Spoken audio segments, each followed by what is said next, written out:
Cheers. Cheers.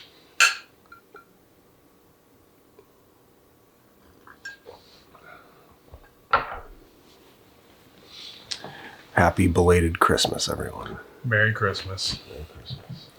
So,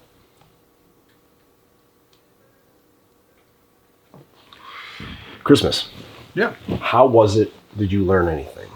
Oh, I like that. That's a good start. It's decent. So I spent 23rd and 24th, nearly the whole day playing music for my church, which was great. I enjoyed that. It was very fulfilling, maybe.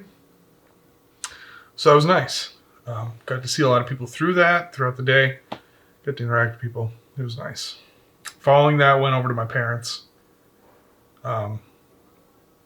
Did some musical things there. Hung out with them.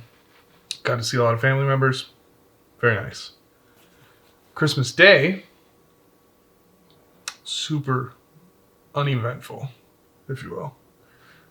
Went and saw a movie with my parents. We used to do that when I was younger. I think you came to one of them. Yeah. I think a couple. Oh, maybe. Yeah. I know it's a tradition of you guys. Yeah. So we did that, but that's literally all I did for the day. Oh, that's not true. At the end of the day, I had to get my dog up, which was a lot less bad than I thought it would be. It was more built up in my mind. But to the heart of your question, did I learn anything? How was it, and did I learn anything? It was fine. Not great, not bad.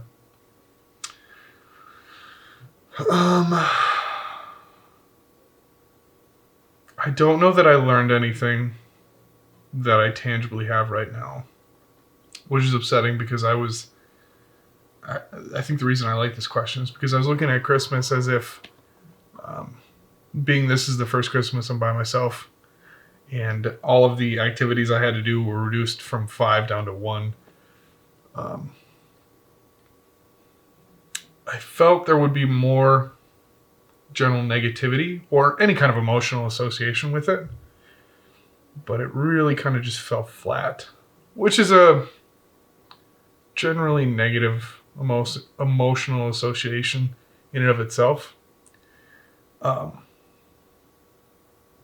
But not too much of a takeaway, at least in this direct moment.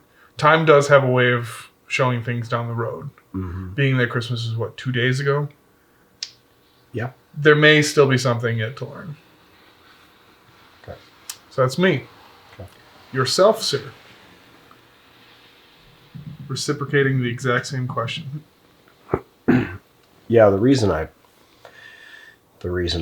asked you that question is because I did learn something, and it wasn't a brand new lesson. Mm-hmm. It was a lesson that I've known for many years. I would say probably most of my life I've known this. However, I didn't follow the lesson, and it hit me harder than I thought it would. Okay. I knew it would hit me.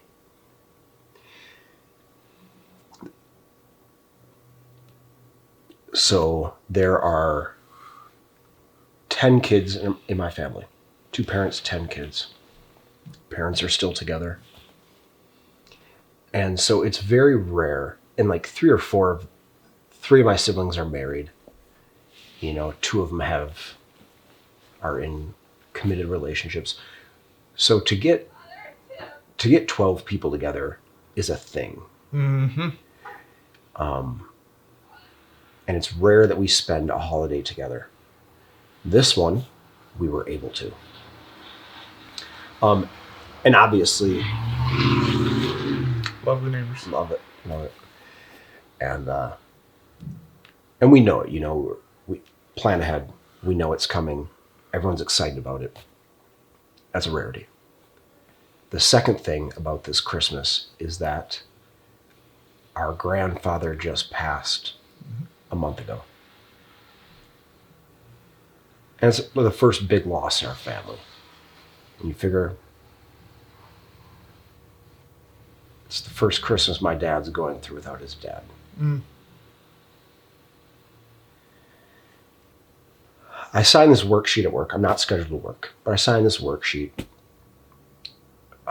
because at work we get a PTO, we get holiday pay, and then 3x. Mm-hmm. So you basically, if you work Christmas, you're basically making 5x. So I signed this position, which is the lowest paying position in the mill, just because all the other positions are filled. But there's this low position that it's an extra guy on board. Someone goes home, someone gets hurt, whatever. You fill in. Yep. So it's the lowest paying position, but it's still over $100 an hour, all things considered. So I sign it. So happens, I get accepted for Christmas Eve night and Christmas night, 12-hour shifts. Mm-hmm. Well, after taxes, I'm walking home with like over $2,000 after taxes. It's like, okay. So I accept both of them. Work Christmas Eve. Great. Christmas Day, starting at noonish, my family has their thing. I sleep until about 3. Get to the location that it's being held, my sister's house, at 4. Spend an hour and a half with them, the family. Then I go to work. Work is great, blah, blah, fucking blah. Get home, 6 a.m., take a shower, and while in the shower, just start bawling. Like just, the hardest I've cried in probably 4 to 5 to 6 years. I think I cried harder than when my grandpa died. And the reason for that is I even messaged my siblings in our group chat and said, like, I apologized to him. I'm like, I made a mistake. I said, I made a mistake.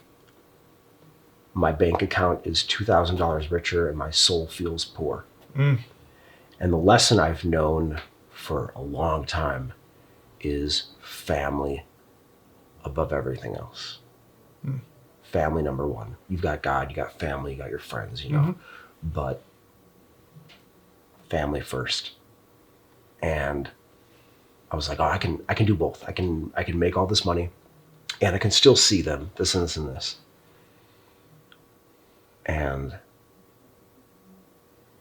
my siblings are messaging like the next day, like, that was so amazing. Everyone, like, it was so good seeing you all. Like, you could just see by the tone of everyone's messages that it was a really good day. And it's always a good day to be around people. Yep. The ones you love. But then there are those days that are really good. You know, those days where you're like, wow, I will be holding on to that. And by the tone of their messages, it was one of those days, and I missed it. I was there for an hour, hour and a half. With 12 people, that's enough time. You know, well, there's like 20 people there because they're significant others and your nieces and nephews. You literally have time to say hi to everyone and then say goodbye to everyone. You get like 2 rounds, and then you got to go. And it made me realize, it gave me a deeper realization that you don't know when you're going to die. And the things that you will remember the most when you're on your deathbed looking back are those days, those moments. And nothing is worth missing those. And the thing that really disappointed me about myself was not that I worked, but it was that I lived for the last 2 months not really paying attention to my finances and just being like kind of frivoling money here or here. And I got myself to the point where I felt the need to. And I think that's the takeaway is don't live your life in a way where you have to miss those things. Live your life in a way where no matter what's going on, it's like, nope, I don't need to do that. I don't need to be there. I don't need it. I don't need those $2,000. I made a lot of money this year. The most money I've ever made, ever, was this year. Why do I need 2 more grand? Right. I'm missing that. And like, and I think the big thing is that I wasn't there for my dad. And I'm not saying my dad needs me. But I need to know that if he did, I was there. Just, maybe he just needed a 15-minute conversation with each of his kids. That's all I needed. Or even a 5-minute conversation. But guess what? He and I only got a 3-minute conversation. And just, I fucked up. Sure. I fucked up. And man, just, it's not worth it. It's not worth, that's the point. Yeah. It's not worth it. Okay. So first off,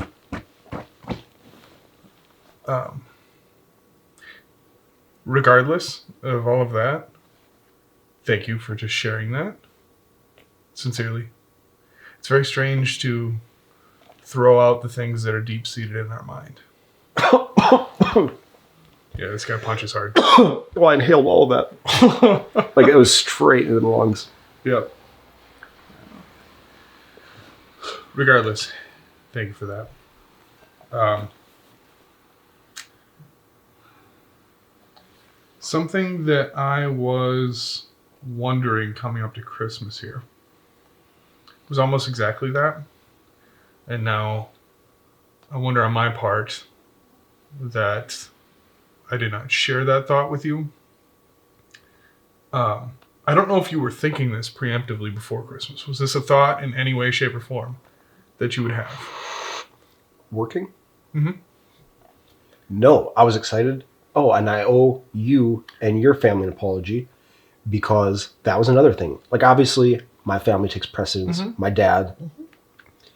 But also, you invited me to your Christmas thing, Christmas Eve, which I was excited about. I really wanted to go. And your mom made a specific comment about having me there, like wanting me there. And you and I, we have,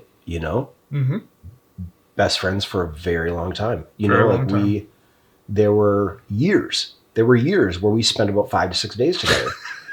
Quite literally, there were years. During the summers, I'd go up north, so that changed.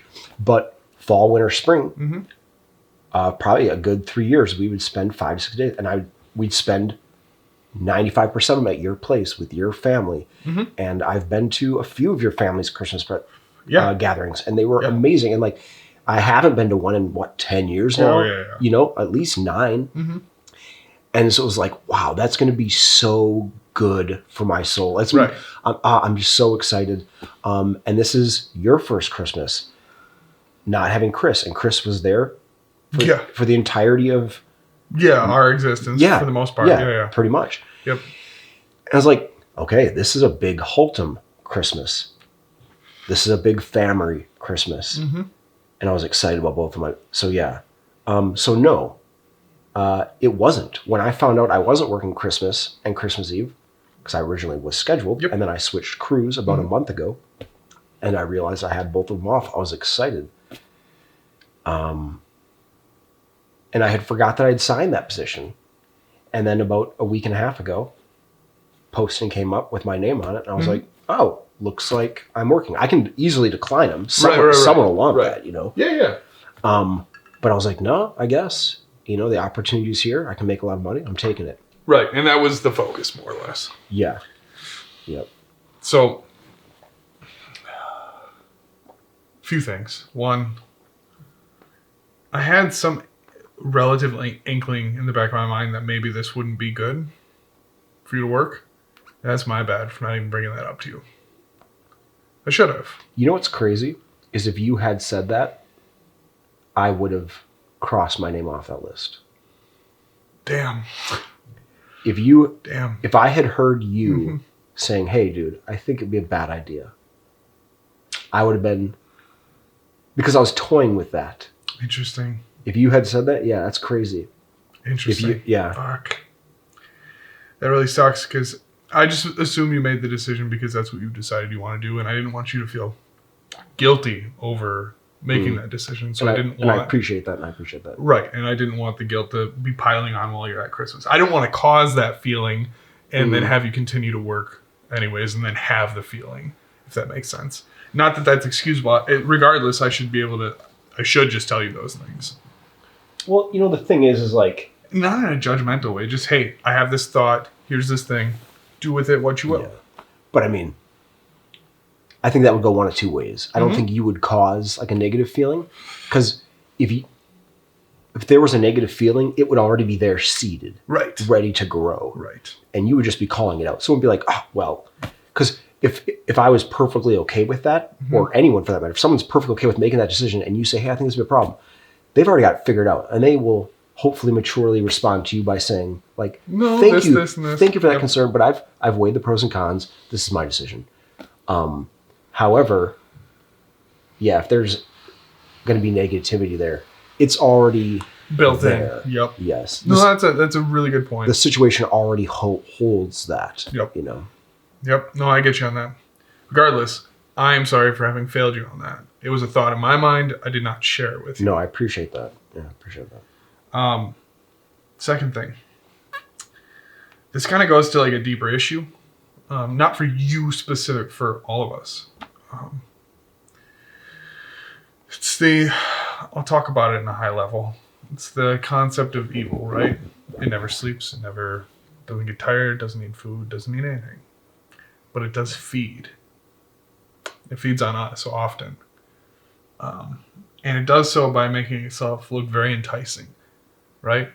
It says, come this way. I have what you need. I have what you want. It doesn't tell you, hey, I'm going to stab you in the face. Come over here. It's like, okay, we'll all avoid it. It's like, no, look at this shiny golden bar I have for you. Yeah. Come have it. Come grab this. Yeah, and this, obviously, a lot of people don't believe in God. Yep. A lot of people do. Mm-hmm. But there's a reason, like the Bible calls Satan the great deceiver. Exactly. That's exactly it. Because this is what it's here for, right? This is what evil does. It tells us all the things we want to hear that make perfect sense to us, and just tells us anything that will entice us to do everything we're not supposed to do, right? And it's so easy to get caught up in this. This kind of coincides with the book that I mentioned to you. For those that are interested, Wild at Heart, phenomenal book. It's changed my entire life. But this is a key attribute of that. So you are constantly and endlessly under attack, although that seems like an extreme statement. It's accurate. And you are in constant battle with your soul's well-being, with every ounce of your being is under attack frequently. And oftentimes, if things look too good, probably is. Likely. I'm not saying don't enjoy the good. Like, totally. And there's a distinction to be had. If there's joy inside of it, I don't think that the enemy can produce joy. He can produce a lot of things. Pleasure, for sure. I don't think he's capable of joy. This is my subjective input. But I think there's something to that. If it's bringing you joy, and understand what joy means for you, maybe we can define that at another time, but it's distinctly different than good or pleasure or happiness. It is distinctly different from happiness. Maybe there's a purity to it? Yep. Exactly.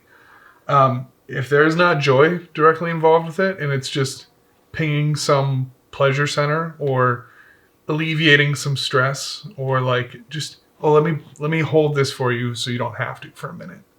It's like, will I actually let go of that? Am I dealing with it appropriately so it's going away? Or am I just displacing this for a second? Am I ignoring something? Am I getting pigeonholed by that which is shiny? It's a difficult thing to do. It is a sincerely difficult thing to do, to acknowledge when you're under attack. I have yet to come up with a good way to do it. Devoid of making it a relative focus of my day. Like we talked about this a while ago. Starting your day in a good spot. So like starting your day in a grateful mindset and then focusing kind of on the things that you want to pay attention to that day. So mine kind of shift over time, right? So when I wake up in the morning, I'm like, hey, thank you for whatever happened previously, whatever I'm grateful for in that moment. If I can't come up with anything, dude, the fact that I woke up, I don't care, just something, right? Then follow that up with like, if you have anything that's burning on you, that you have any level of regret or negativity towards, be like, hey, well, it's it's broken up in 3 general parts. What are you grateful for? What do you need to confess or give up, right? What's this thing that's weighing on you? And then what do you want to aim at? What is this that's broken up into 3 parts? This would be, for me, it's prayer. For anybody else, whatever you'd like it to be. Could be meditation. Could be however you want to focus. But for me, this is the general way that I would... So like focusing on something is broken up into 3 parts. Yeah. So if like for me in the morning, when I wake up and say prayers in the morning, for me, it's not like I'm walking through some saint's prayer of like, okay, we'll say 10 Hail Marys and an Our Father. Like, I'm not doing that. I'm waking up. I'm saying, hey, thank you for this. Hey, I messed this up. Please forgive me for that. And today, can you help give me wisdom or focus? Whatever I'm aiming at that day. And part of that, for me, is focusing on how do I not get attacked? Help me be mindful of the attacks that are coming at me and help me know how to handle them, right? Because they never stop. They do not stop. I don't know if you can go a day without that happening. Some of them are minute that pull you away slowly and it kind of compounds. Some of them are just a big shiny ball in the corner that are like, oh shit, I really want that. Oh, this happened. But being mindful of that. I do that on occasion. I sincerely want to make that a higher importance in practice in my daily activities. But at least that's my breakdown of kind of your situation, process, whatever you're going through. It's your life. You're processing it as you process it. But there are things at play outside of just yourself that pull you towards those things to cause you to be where you are right now, right? Or maybe not right now, but in the moment when it all cascades to understanding what has actually happened, you know?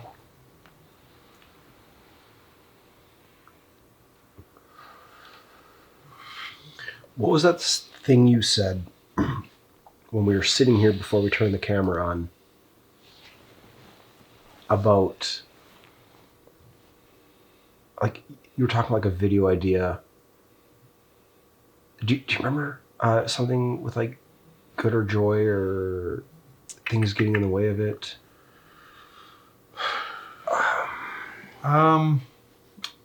We were talking earlier about like a totally different video idea of us not knowing how to process things effectively, how to communicate effectively. I don't know if you're talking about that. No, it was something else. It was a different thing. You were sitting right there. You made a comment on it. I'm not going to be able to pull that out. Oh, dang it. Because as soon as you said it, I was like, because I knew what I wanted to talk about with this, and I was like, that will play in. And now I can't remember. That's upsetting. Dang it. Yep. We'll have to bring it back at some point. Yep. Oh, well.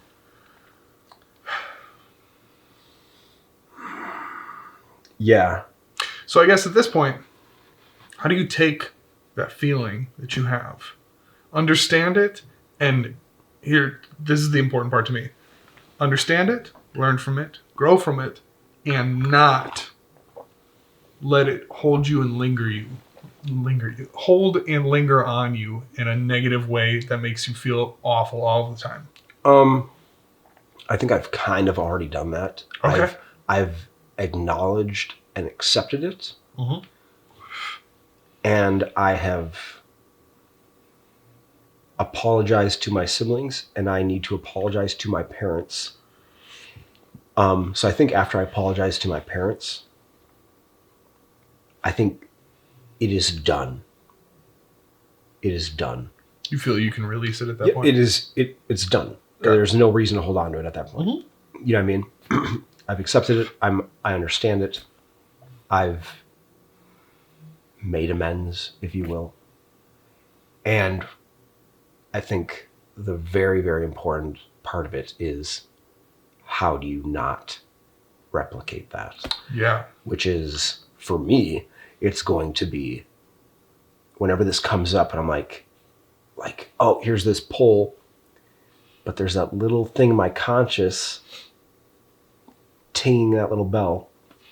It's going to be evaluate it. And if it's something of this size, there's certain things where it's like there's a little negative pull. Yep. But I kind of have to do this, you know what I mean? Sure. But if it's something of this size where it's like, I don't need the money, mm-hmm. and this is far more meaningful, for me, I just need to look back on like this event and events similar to it from the past and be like, you remember how you felt? And it's not like, and the feeling isn't, like I was very serious when I said like my bank account is richer and my soul feels poor. Yeah. It's not like I messed up. It's like that stinks. It's like no, you messed up. There's this tiny little hole in my soul mm-hmm. that knows it would be fuller and shining brighter mm-hmm. with those experiences in it. And all I know is like when I look back on Christmas of 2021, I see all my loved ones there mm-hmm. and me looking through the window at it. Mm-hmm. I don't have that feeling of being in that love. I've got a feeling of me being outside in the cold looking at it. Mm-hmm. And it's like, dude, no, your soul needed that. So. That is understandable. I guess my only caution for this going forward, because you cannot change what has happened, and eventually you can let go of what has happened. The only caution I have, and this is not for you specifically, this is for myself. Like sometimes when we're speaking, I'm just talking to me. It's the tricks and deceptions that are used are often rarely the same thing. So you mentioned having this feeling multiple times. Money might be the driver of it. Some of those times, all those times, doesn't really matter. It's the flavor in which the opportunity is handed to you to make a mistake that can often be different and often hit different senses, if you will. For different times and different needs, it almost never is replicated in the exact same, here's that same thing. Let's make sure not to do that again.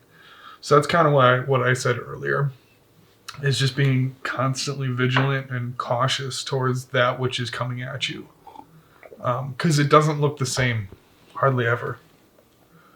And when it's present, it will find a new way to look enticing and beautiful. It's once you've learned the lesson, you're challenged with a new lesson. It's kind of like self-growth. Yeah. You think about like, oh, well, once I'm 80, I will have everything figured out. Well, it's like, no.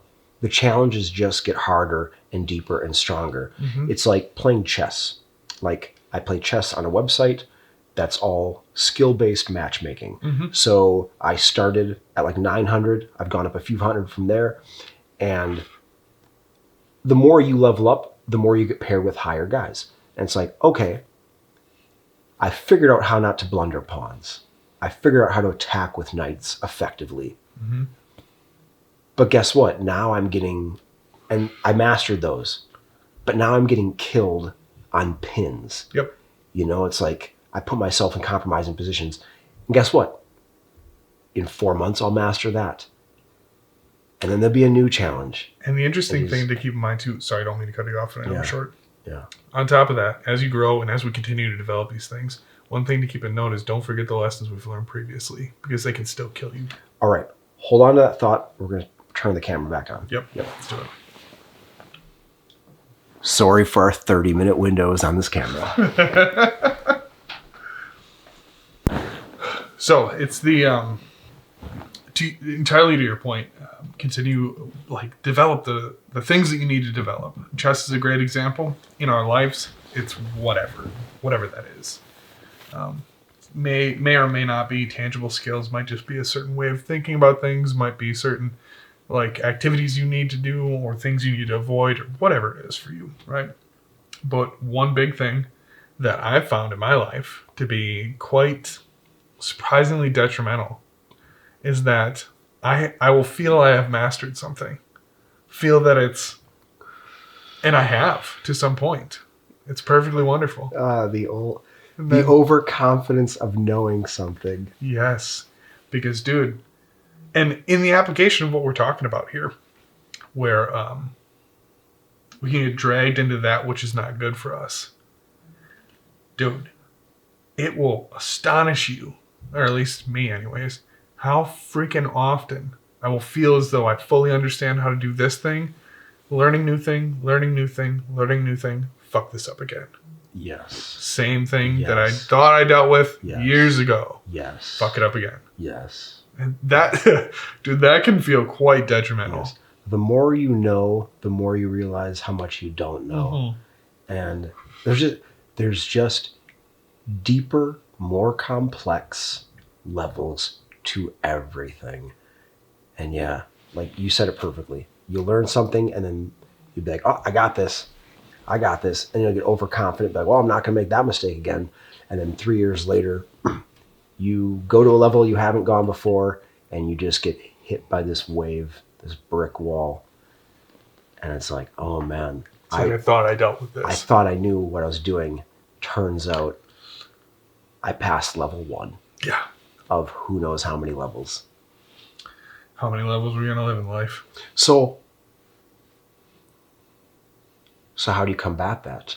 Off the top of my head, I think humility. Mm-hmm. That's a huge one. Humility, openness. I would say those are my, like, humility, not assuming you know, and openness to grabbing any bit of information you can, any bit of knowledge, wisdom that comes your way. And I think that really ties into humility as well, not assuming you know it. Yeah. Because because you need, at least me, I need humility to accept new information. Yeah. Because oftentimes we come into it knowing that we're right? Yeah. It's not even an assumption in our mind. Because we'll speak this as if, like, I'll say to people, hey, keep an open mind, blah, blah, blah, blah. And then I'll go walk and have a conversation and be hard and fast about, you don't know what you're talking about. Let me tell you how I'm right. Like, I'll do it too. For freaking sure. We all do. We all do. But yeah, valuing humility in that is I think it's a bit more of a challenge than we feel it is. Or maybe that's an understatement. I don't know. I feel as though we can value and fully comprehend that it's useful and we need it. And yet fail to hit that mark. You know what's interesting is that the more humble you are, the more you succeed at things. And the more you succeed at things, the less humble you become. Yes. The biggest killer of success is success. How so? So if, say you open a company, right? Okay. And you're selling XYZ widget. And it's awesomely successful. And you keep pushing that thing out. The one thing that's going to kill you is lack of adaptation to that. Innovation. Exactly. Lack of innovation. Your success will pull you down. Yeah. If you do not have the humility to understand that even though you have extreme success right here, you need to continue to grow. Yeah. You cannot just stay stationary and keep success. Yep. Yeah. What's a great example of that? What company is a great example of that? BlackBerry.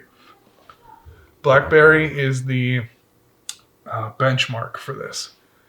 BlackBerry comes out in the midst of our Nokia nuclear war phones that can handle anything. Yeah. And it's the first phone where you can like kind of get on the internet. And it has like sold as a business phone. It's very high-end, awesome thing. In the days of Razr flip phones, you have the BlackBerry and it's like, whoa, that person must be important or whatever. Like that's their sales pitch. And they were successful because of that. The second the iPhone hit the market, dead. Their ability to adapt was garbage. They eventually did come out with a few touchscreen phones. Dead by that point. Literally dead. They do nothing now. I don't know if they're still a company or not. I do not know that information. I haven't heard the name BlackBerry in... Exactly. Yeah. But I remember reading a case study on them once for school. Garbage. They are the benchmark of how success will kill your success. They were purely rocketing upward. iPhone comes out, death. And they did not recover effectively for that. There's a period in time where you can acknowledge that, make appropriate changes, and adapt. And they did not do that. They failed. Yeah, you see that with... So we, if anyone doesn't know where we're at, we're in Green Bay, Wisconsin. Green Bay Packers are a football team. The city, in regards to entertainment, the city revolves around that. Yeah. And we had a really good coach for the last decade or so, Yeah. Mike McCarthy. Green Bay's been a pretty talented team. Came in, did really well. Very high winning record. But then the last 3 to 4 years of his tenure, you could predict exactly how he was going to open up a drive. Yeah. You could know that he was pretty much never going to take a risk. Yep. And you watched all these teams. You watched like the Rams and the 49ers and kind of the, I guess, a little bit of the Patriots and the Steelers. They do this really left to right style offenses that a lot of pitches, a lot of reverses. Like you don't really know who's getting the ball. You don't know where they're keep going. it dynamic. Yeah. Whereas McCarthy was very much like, we're going to outskill you. We're going to drive it right down your throat. We're going to run this pass route, and that was great success. They won a Super Bowl doing that. Mm-hmm. However, in the last probably half of his tenure in Green Bay, it became predictable. And they were a pretty talented team, but they could not just create success. Were not winning games. A couple years ago, they get a new guy in, young guy, really young guy. I think he was, when he came in, youngest. I think he was the youngest in the league. And he worked under the McVays and the Shanahans of LA and San Francisco. Pretty, I would say, what's the word for it? Young, very forward-thinking play callers. And he worked with both of them, to my understanding. And you can just see over the last 2 years, the Green Bay's offense and team as a whole completely changed. Changed. Last year, number 1 offense in the league. Mm-hmm. You know what I mean? And yeah, it's like what works for a while, but if you can't adapt. Yep. And I don't know why McCarthy didn't really change things up. And regardless, though... I'm sure that he thought he was changing things up. Maybe. But regardless, getting back to the original point and your point, by being humble, and I'm not saying humility has anything to do with McCarthy or lack thereof. Mm-hmm. However, to the main point, by being humble, you can be like, okay, we're kind of figured out. We don't know really.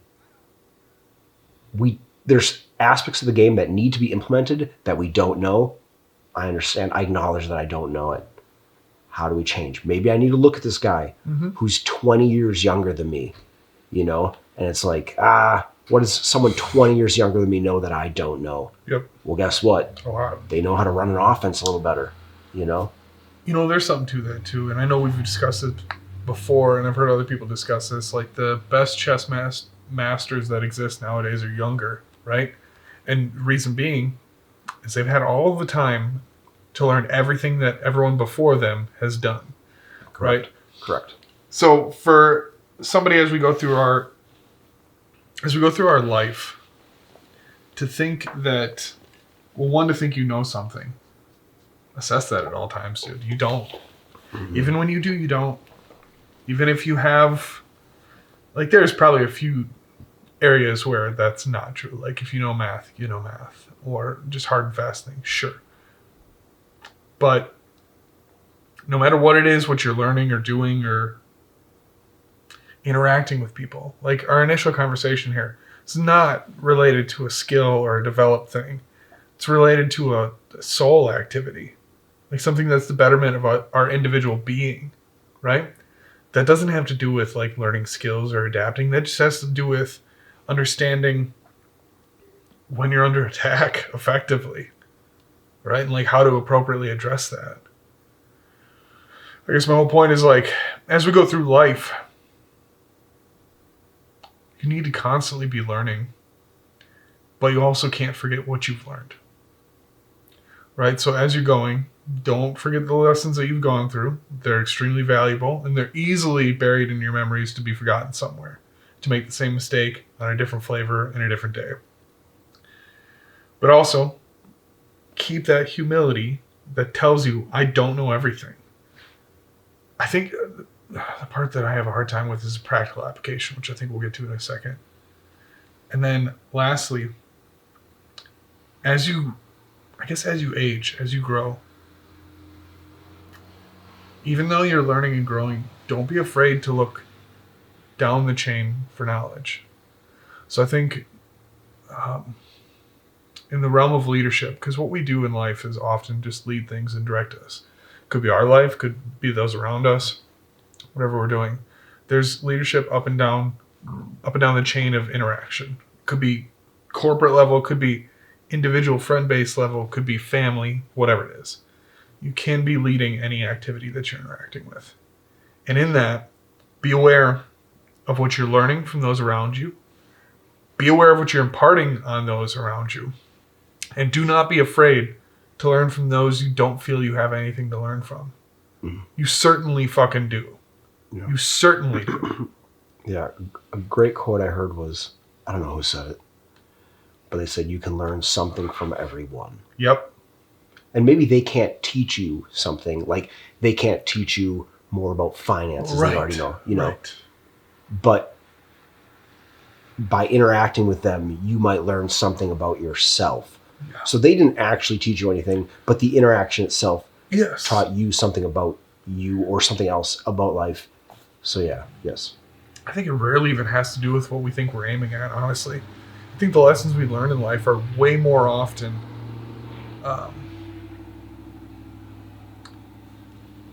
things that are unexpected.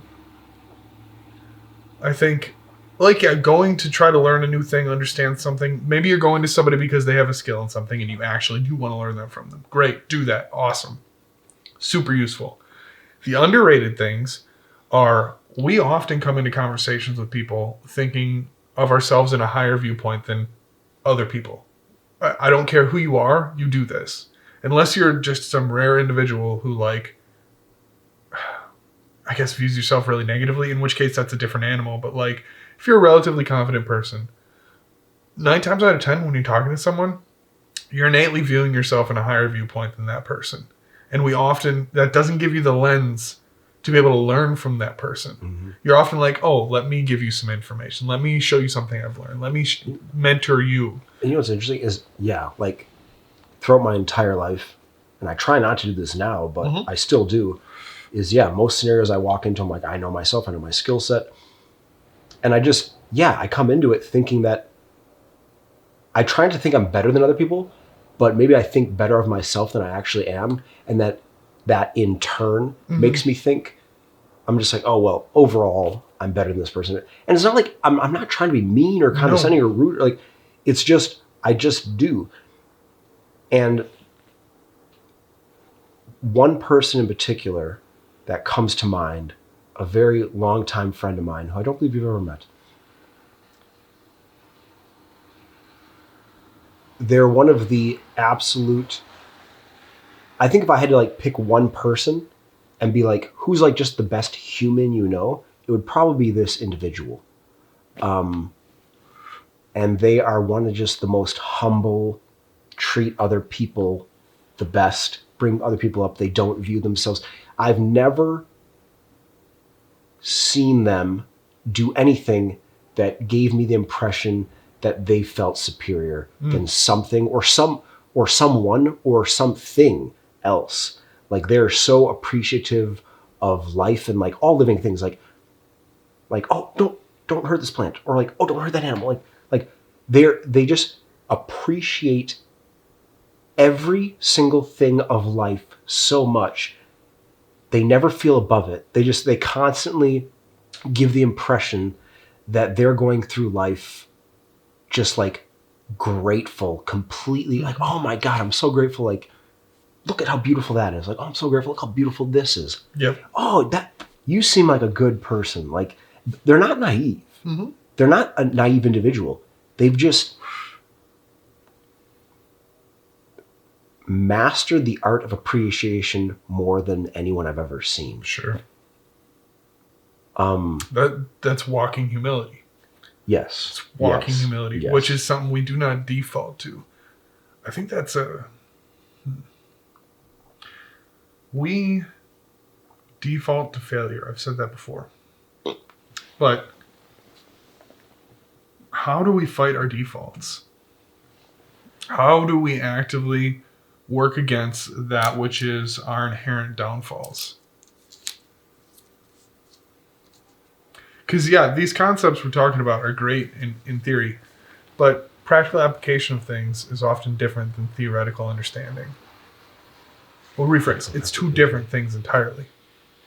Yeah. So, like, practically applying this. I know there are scenarios where I can be extremely humble, and it's often when there is a great disparity between myself and whomever it is. I think my problem, and this is me acutely, is when people are near my socioeconomic or communicative or whatever understanding. They're not significantly better than me. They're not significantly different than me. They're in the general ballpark.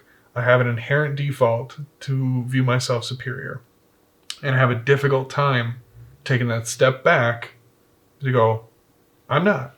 Be humble in this moment. I think retrospectively, I often learn something from it, and I'm getting much better nowadays at just saying, hey, I can actually learn from this person. I'm not here just to teach. I'm not here just to share info. I'm actually here to, if there's things for me to share, great. If there's things for me to learn, great. But it's not my default. How do we fight our defaults?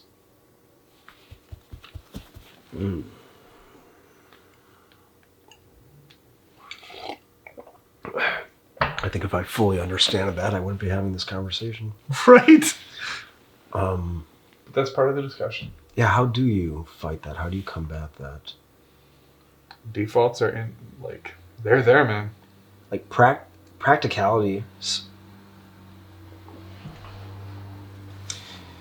like I want to say, well, just constantly like train yourself to get back to like the most humble spot you can and observe everything, with an open eye. Yeah, and I'm gonna read a book every day and play guitar every day too. Yeah, exactly.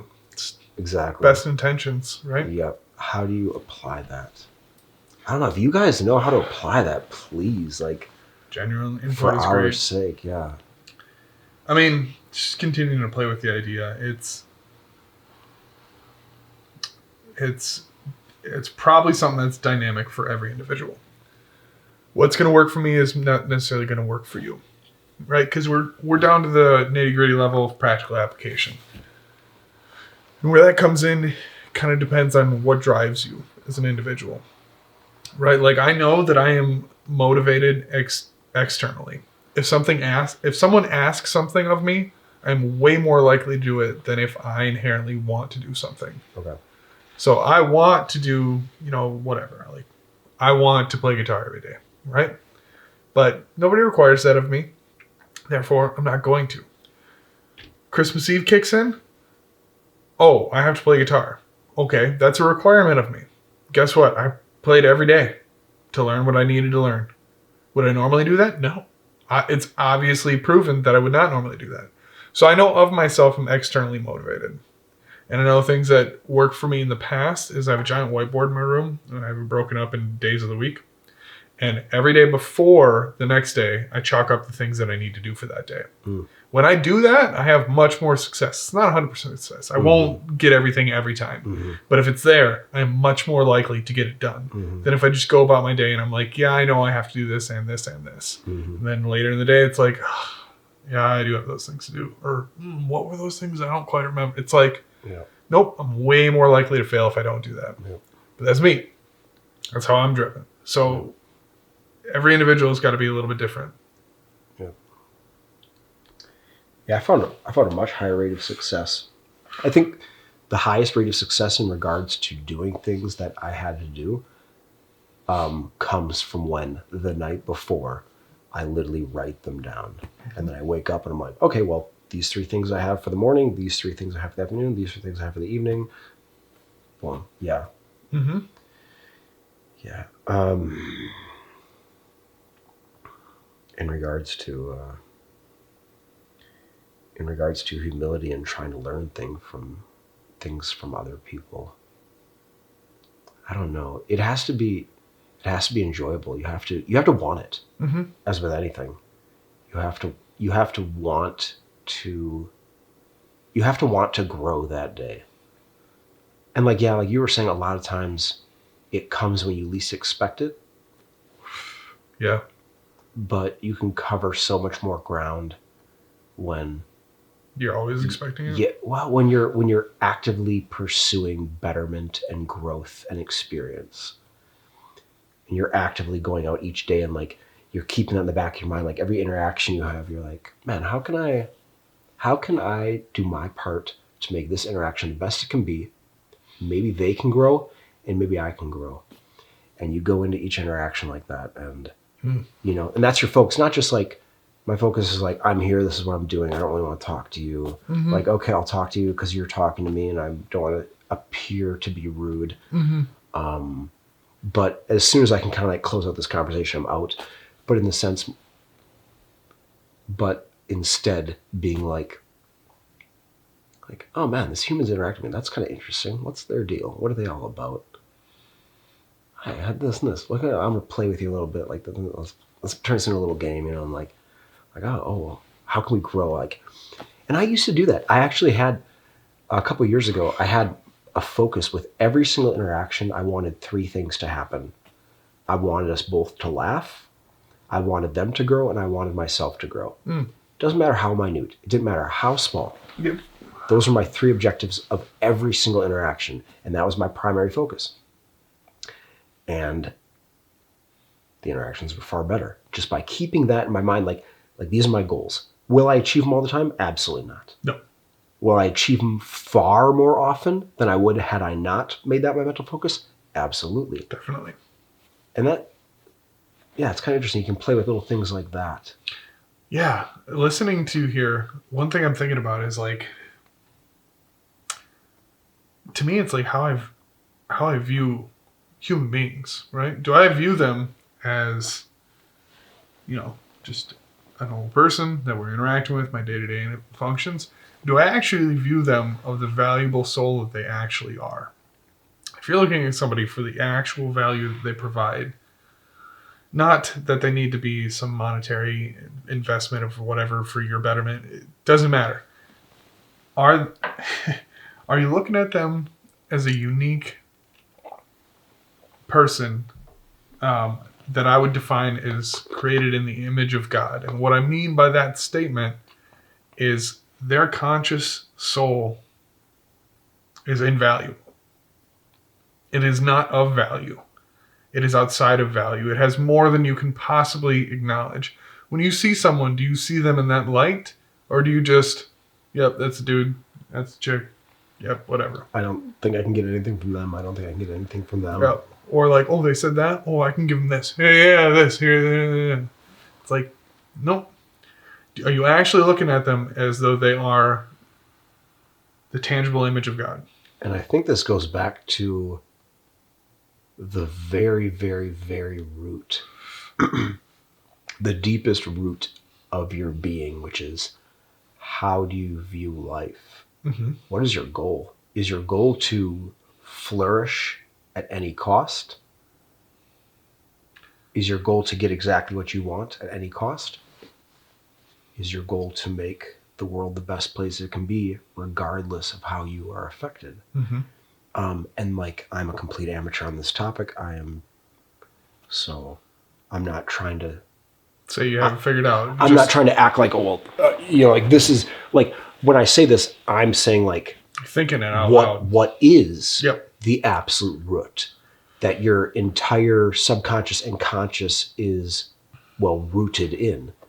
You know, how do you view everything? Exactly. And I think our default, to go back to what's our negative defaults that we have,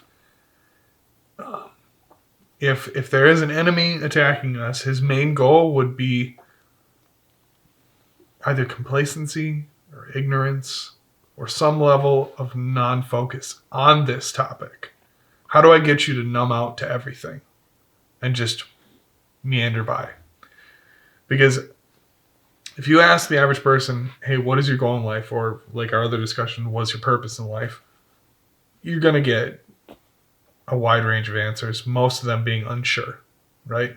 That would be my rough guess. I would guess that as well. And what does evil want more than that?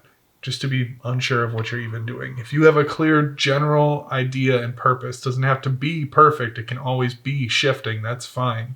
But if you're aiming at things, are you aiming at what is good? Right? And I think our default is to not even aim. It's not aiming at all. It's just firing. Yep. Do you know, I want to do a better job of looking up what this actually means, but I'm going to rough guess what I assume. The word sin is derived from a Greek archery word, that is to miss your target. Yes. Yeah. And like in Spanish, it's without. Mm-hmm. Mm-hmm. So it's like lack of. Exactly. So when people talk about sinning, yeah, there's tangibility to that. You can, if you're religious, there's tangible sins and all of that. But if you're taking it in an application of what it does to your soul, if you are sinning as a human being, you are aiming at something and you are not even close to where you need to be. You're not hitting your target. You are not hitting your target. And I think the evil that exists, its goal is for us to not even aim at the target. To not have a target. Yes. To not even know where to aim. Yep. And I find that in our default state, we are not looking down the sights at all.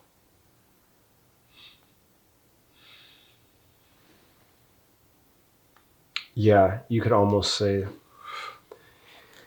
I think at times for me, and based on my observations, at times for most everyone else, the default is selfish survival. Yes. That's pretty good. Yep. You know, and maybe that's the default in a low point in your life, at a negative mindset. Like, because I don't think default is a good place. I think you're right on with that, dude. You know, well, because default to selfishness, I think, is quite accurate.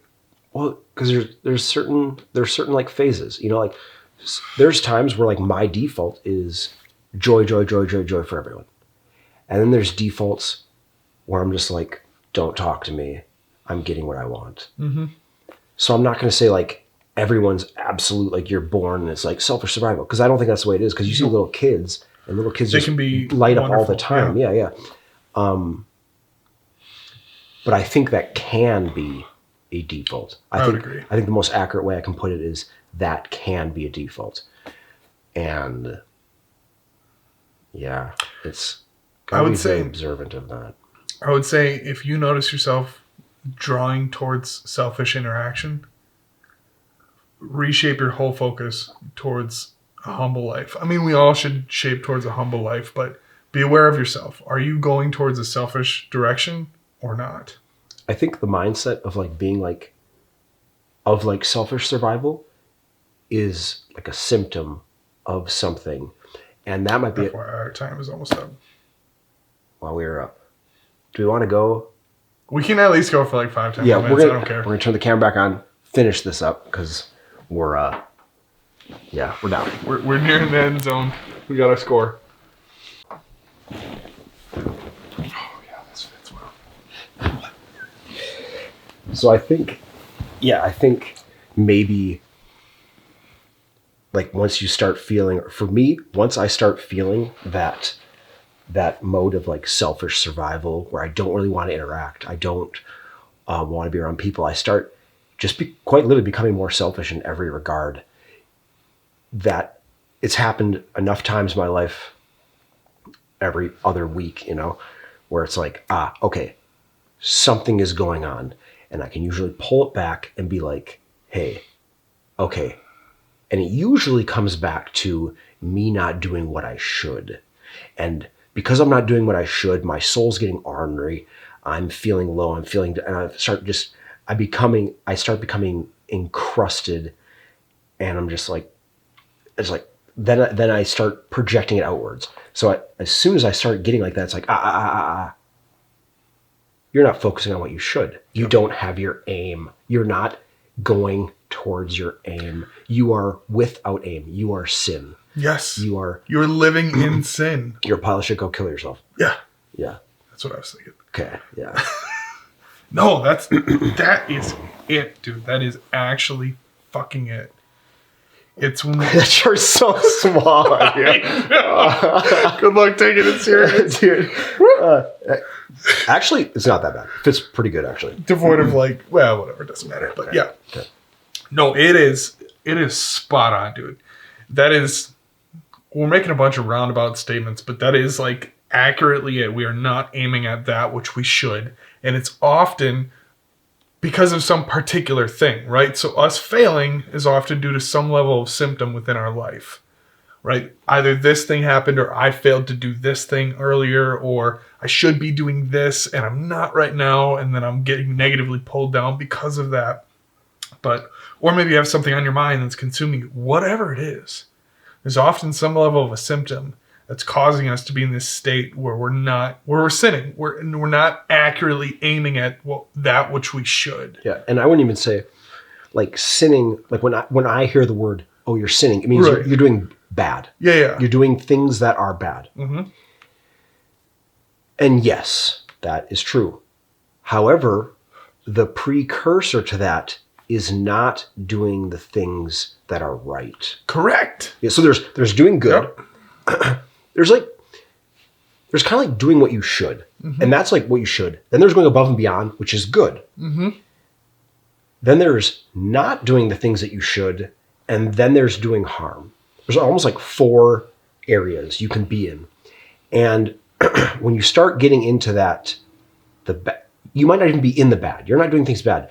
But when you start getting ornery and you're like, it's you're probably in the area that is, you're just not doing the things that you should. Yeah. Yeah. And then it's for me, it's okay, get back. Literally cancel plans, write down, okay, and literally sit there for 10, 15 minutes, an hour, and be like, what should I be doing? Okay, why am I feeling this way? Yes. It's that's bugging me, and I'm not thinking about it. And it really comes down to I really have to, and I didn't do this for a long time because I didn't want to, because it was hard.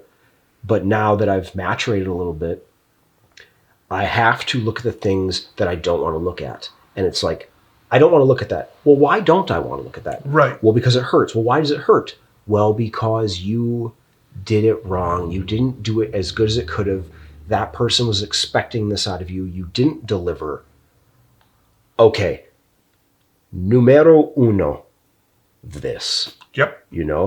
And then it's okay, that's not it. That's not all of it. What else? Yep. And then literally, and it usually comes from when, and like we said before, it's the more humble you become, the better you do, and the better you do, the less humble you become. And it's usually at the end of a nice little rise. Maybe it's a week or 2 rise, you ebbs and flows. And it might be at the end of a 2-week, I did good. But because I'm doing so good, it's oh yeah, I don't need to do that. I'm just doing so good. I can push that aside, or I don't need to do that fully. And then it gets to a while, it's that high of doing good wears off. And it's okay, the high's gone. So I don't feel good about that.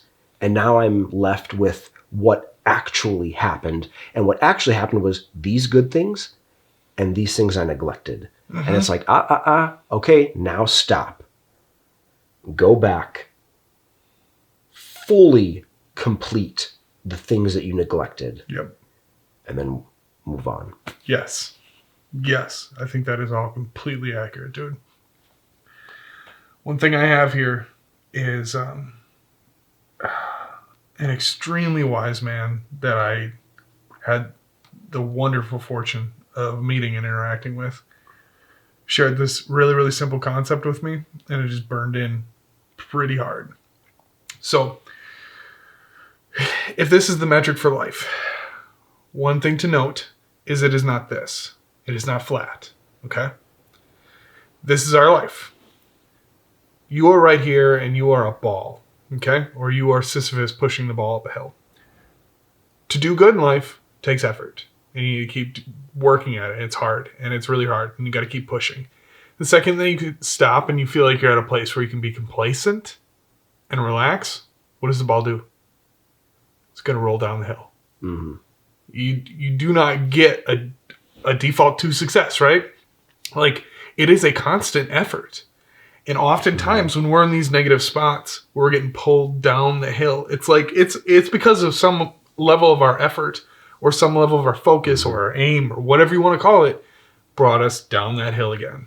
And you know what else? I think that's awesome. I'll be using that for sure. That's awesome. Oh, yeah. You know what else could happen is maybe you've put this trajectory on yourself and everything's too easy. And pushing the ball requires no effort. The ball is running by itself. Well, it's like, well, why is it so easy and simple? Well, maybe your trajectory's either even or got a slight decline. Mm-hmm. Yeah, then in which case are you even aiming in the right direction? Well, probably not. Exactly, right? Like, the hill is really ugly to climb, but that's also the hill you need to climb. Other point, practical applications for these things. I think it's all well and good to know and understand these things, to think about them, to notice in and of yourself that these things are happening and be like, oh, I need to address that. I'll take these actions and do it. But I think one of the other key things that's extremely useful is you need to communicate this outside of just what's in your head. Like, thinking things is good, but thinking things is not as concrete as speaking or writing things. So if you're going through these things and you're keep struggling, or you're having a hard time dealing with something, or you can't address it appropriately, or you keep failing when you're attempting to do something, do one of two things. First, if you have someone that you can talk to, physically bring these things up. And this is really hard for people. This is really difficult. Like, even for yourself, myself, we will do this. We do this. But it's not like I'm necessarily going to come over here and be like, hey, first thing, walk in the door. Hey, I got this crap. I got to deal with this, blah, blah, blah. I might. And that's a healthy spot to be. But it's not very common that people will do that, right? Like, we will do that on occasion, for sure. Mm-hmm. Like, hey, I got this thing, doing this thing, whatever. And then you process it and you talk it through. Kind of like we're doing right freaking now. Yeah. It's just physically talking things through can help you deeply understand what actually needs to take place. Second thing, if you can't talk through, or you're not willing to do that with somebody, you don't have somebody, whatever it is, next best thing, write it down. Journaling. You think it's dumb, you think it's not going to help, or it might not be the best thing ever, just try it. Literally just try it for a week or whatever. Just take some time and write down what you're thinking. You will be surprised at what you write. I don't have any literature, any scientific literature that I could like direct someone to regarding this. Yep. But I heard from a source that I deem to be incredibly reliable that when you have an idea and you think about it, that like triggers one part of your brain, but then when you speak it or write it, it triggers a different part of your brain. So you're solidifying it in your subconscious in multiple ways. Yeah. So you're making it more concrete, more solid. Yeah. So I think there's actual neurochemical benefits to it. It's not just like a repeat of it. I think it actually, yes. You're likely laying down new neuroplasticity based on whatever information you are inputting. Yeah. I think that's realistic. Yeah. It might be. And that'd be an area for me to study for sure. But yeah, I think there's actually, it's not just like, I don't think when you say that, it's not just like a anecdotal, like a whimsical take on metaphysics. It's actually like, yeah, there's tangibility. Yeah, to that. There's physical benefits to it. Yes. Yeah, I think so.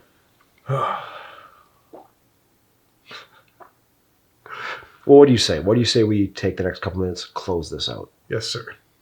Yeah, I think, well, one, thanks for the ride. For anybody who's still stuck around, that was awesome for me. Yeah, thank you guys for watching this. Like, this is obviously an incredibly small channel, and Yeah. we've been moving in the direction of kind of doing this for our own mental health. However, these videos keep getting views, and I don't think this is our 14th, and I don't think we've broken 100 views on any of these. The average one's getting like 37, 40 views. Hey, but that's... But yeah, thank you guys. Like, thank you. Because, it's nice for us. Because, like, this is very therapeutic for us. It's very beneficial. Like, because, like, how we started this video, what I was talking about in regards to Christmas, that was, it was one of the lower points for me in the last 4 or 5 years. So, like, just being able to speak it to you and speak it to you guys, it just, like, I feel so much better now than I did an hour and 10 minutes ago. Yeah. Just by getting that out. So, like, this is very beneficial to us, but it's also really, really nice just seeing those 37 views on a video we posted a couple weeks ago, being like, wow, people are actually watching this. And, like, we hope it's beneficial to you guys, and like, we'd love to hear from you. Like, I know earlier in this one, we turned to you guys and said, if you have any information on that. And like, when we say that, we're not just saying that to be, we're not just saying it to use up oxygen. We're being sincere. Like, we would love to hear your take on it. Yeah, we're on camera, but if you guys are watching this, you're investing moments of your life into it, and like, you're a part of it. It's us. It's us. So, like, we want to hear from you. We want to hear your take on it, because there's a very good chance that you have way more to offer to this than we do. Yeah, we're the ones on the camera, but, like, this conversation has this topic, and hopefully someone out that way in a couple years from now watches it and they benefit, and they're the human being who benefits the most from it. But maybe they benefit the most from it because of a comment that you made, like some input you gave us, and or for that matter, it shaped a new video we did that had some kind of impact. Exactly. So thank you. And yeah, like, we truly, when we say it, we truly do mean, like, we want this to be an us thing, not an us thing that you guys watch. So yeah, thank you. But I think bringing this all back, it goes down to, like, what's your focus? What kind of life do you want to live? And getting that aim. Are you aiming at the target? Are you aiming at the target? Do you have a target to aim at? And are you slinging, are you taking those arrows out? Yeah. Are you firing those arrows? You just holding the bow, or are you actually doing it? It's great to have an aim, but if you never walk towards your aim, well, guess what? That aim is useless. It's like, I want to do this thing, I want to do that thing, and I want to be this person, but I'm going to do the same thing that I've done for the last 5 years that has resulted this life. It's like, well, guess what, dude? You have to get off this couch, and you have to walk there. And yeah, you have to push that ball up that hill. Yep. And yeah, it's work, and it's very painful, and it's not. But guess what? You push that ball up 100 feet up that hill, and you get to look back, and guess what? You get to see the tops of more trees. Yep. You get to see that next mountain ridge. You get to see just a better view. Like, oh, there's vultures and crows and eagles flying up here. I didn't know that because before I was down in the trees. Yep. And I couldn't see it. But guess what? Oh, wow. And the leaves are starting to turn color. I didn't know that because I was sitting in a grove of evergreens and they stayed the same color all year round. But now I get up here, look, there's maples and there's oaks and those colors have turned. Wow, beautiful. Well, look at that mountain ridge and I can see life up there. Let's push the ball further. Let's see what's on top of that one. So yeah, it's work and it's hard. And a lot of times it's not very enjoyable, but it's better. It's better. It's so much better. So much better. A lot. Never mind. Okay, I was about to say I was about to make a homosexual joke. Okay. But I'll refrain from saying things about homosexuality. On that note. On that note, thanks for bringing on the mood, asshole. Okay. That's kind of good. That's a wrap. This is our longest one we've worn out. Yeah. Kind of what we're talking about. We've kind of hit it. So, yeah. Yes, sir. Thank you, dude.